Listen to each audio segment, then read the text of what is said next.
Bom dia, vamos começar hoje nosso devocional com Deus, continuando aqui em Lucas capítulo 11, versículo 14, continuação, que diz assim: Uma casa dividida não prospera. De outro feito, Jesus expulsou um demônio que estava mudo. Assim que o demônio saiu, o homem falou e a multidão ficou maravilhada. Entretanto, alguns deles o censuraram. Ora, ele expulsa os demônios pelo poder de Beelzebul, príncipe dos demônios.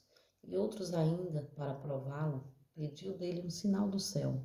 Mas conhecendo ele os que lhes pensava pela mente, afirmou-lhes: Todo reino dividido contra si mesmo será arruinado. Da mesma forma, uma casa dividida contra si mesmo ruirá. Ora, se assim também Satanás estiver dividido contra si mesmo, como é possível que o seu reino subsista? Expresso-me desta forma, pois dizeis que eu expulso o demônio por Beelzebul. Sendo assim, se eu expulso o demônio por Beelzebul, por quem os expulsa os vossos filhos? Por isso, ele mesmo serão os vossos juízes. Todavia, se é pelo dedo de Deus que eu expulso os demônios, então, com toda certeza, é chegado o reino de Deus sobre vós. Quando um homem forte, bem armado, guarda sua casa, seus bens estão seguros. Mas quando alguém mais forte o ataca e vence, tira-lhe a armadura em que confiava e divide os bens que lhes restaram. Toda pessoa que não está comigo, contra mim está. Aquele que comigo não ajunta, espalha. Amém, né? Esta é a palavra de hoje, né? Uma casa dividida não prospera. O Senhor está nos ensinando que dentro de uma casa tem que estar todos em acordo, né? Em acordo, todos juntos, reunidos em acordo. Se nós observar quando Jonas entrou naquele barco, todos estavam de acordo indo para o mesmo lugar, né? Mas Deus não estava de acordo com Jonas, porque Deus tinha mandado ele fazer algo e ele fugiu. Então, não era para ele estar naquele barco. Todos os outros, sim, era para estar, mas Jonas não. Então, o que aconteceu, né? O Senhor mandou uma grande tempestade. E eles procuraram ali o que fazer. E Jonas sabia que era ele, o peso. Só que Jonas não poderia tirar sua própria vida, né? Porque seria suicídio. Então Jonas olha para eles e fala: Eu já sei, me joga no mar. E assim eles fizeram mesmo com medo, né? Eles jogaram Jonas no mar. E quando eles jogaram Jonas, o vento se aquietou, a chuva, a tempestade, as águas se acalmaram, né? Então é sobre isso. O Senhor nos ensina que todos têm que estar em um só pensamento, em uma só direção. E aqui o povo se dividia e falava que Jesus estava expulsando, curando, salvando, libertando por demônios, né? E o Senhor expressa para eles, né? Se uma casa for dividida, ela cairá. Ela não subsistirá em pé, ela cairá, ela se arruinará. Então, eles ali ainda queriam um sinal, né? Queria que o Senhor ainda mandasse outro sinal. Não, então manda outro sinal, faça outro milagre para que a gente possa entender. E Jesus fala, essa geração não receberá mais sinal, essa geração incrédula. Crê somente, mas eles duvidavam. Muitas vezes nós estamos assim, né? Com as nossas casas divididas, porque começando, né? O pai e a mãe está dividido. Então o Senhor ensina, não pode. Tem que estar os dois em um só pensamento, os dois em uma só direção, ensinando assim os filhos para que os filhos também não venham se dividir dentro de um lar, né?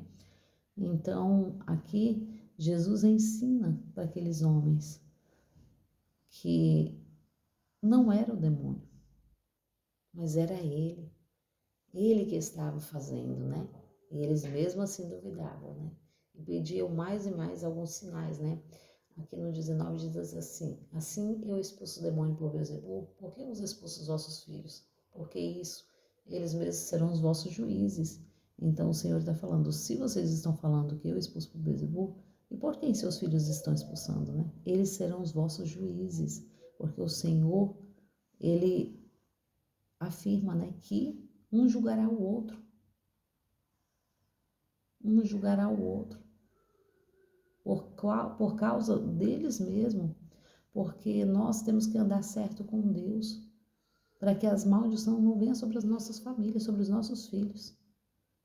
Então o Senhor aqui diz, né, quando um homem forte, bem armado, guarda sua casa e seus bens estão seguros, mas quando alguém mais forte o ataca e vence, tira-lhe a armadura em que confiava e vence os bens e pega o que restauram, né? Todas as pessoas que não estão comigo, contra mim está. Aquele que comigo não ajunta, espalha. Então o Senhor está ensinando, aquele que não está comigo está contra mim. Quem não está ajuntando, está espalhando. Quem somos nós diante da presença de Deus? Será aqueles que estão ajuntando ou que estão espalhando, né? Atrapalhando a obra, atrapalhando o que o Senhor colocou nas nossas mãos? Porque nós temos que entender que o Senhor vem em primeiro lugar, né? A obra do Senhor. Temos que entender e tomar posicionamento. Cuidar daquilo que o Senhor tem colocado nas nossas mãos, né? Que é a obra dele, que é as vidas. E isso nós daremos conta. Começando pela nossa casa, porque cada um é pastor da sua casa, né? Cada pai é pastor da sua casa. Então, é sobre isso, nós devemos sim ter orientação sobre isso. Nós daremos conta de cada um dos nossos filhos, de cada um da nossa casa. Então não devemos dividir a nossa casa, devemos estar firmes diante da presença do Senhor, levando assim a palavra primeiro na nossa casa, primeiro cuidando dos nossos. Porque o Senhor assim nos ensina, né? Cuidar primeiro da nossa casa, servindo a Ele com amor, com fidelidade, com paz, com união, com zelo e cuidado. Esse é o dever de todo cristão, esse é o dever, né, de todo pai de família. Esse é o dever que Deus nos ensina e que Jesus afirma ali, ensinando cada dia mais. Nós devemos sim seguir, louvando e agradecendo o nome dele, servindo a Ele todos os dias, né? Com amor, com zelo, pela obra, pelas vidas, pela família e cuidando assim da casa do Senhor, levando assim a palavra dele a quem quer que ouça, né? Para que venha a ser restaurado e as casas não sejam divididas, mas que esteja cada dia mais forte diante do Senhor, servindo a Ele com fidelidade. Amém? Agradeço a todos que têm me ouvido até aqui. Tenham um ótimo dia abençoado por Deus, uma ótima segunda-feira abençoada por Deus, em nome de Jesus. Com esta palavra viva, palavra que cura, palavra que restaura e palavra que salva. É a palavra de Cristo. Sobre a minha e sobre a sua vida, sobre a minha casa e sobre a sua casa, em nome de Jesus.